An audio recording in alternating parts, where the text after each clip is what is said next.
Yes, my mister cooking a charcoal and a wood. Ayan, nangitim na ang aming kaserola. Ayan. Ang niluluto niya dyan, papalambot siya ng native na chicken from Michigan. Yun, nilagyan niya ng mga herbs.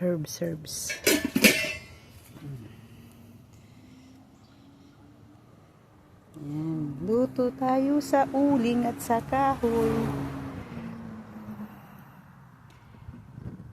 Dahil daw, mataas daw yung bayarin niya sa bill niya sa gas.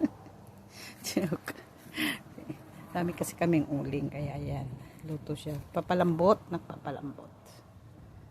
Nagpapalambot yan. Yan kami nagluluto. Siyempre, tabi ng aming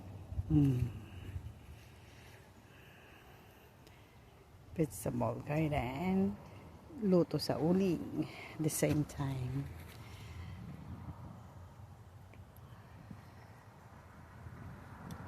Luto sa uling. Namiss niya ang Pinas.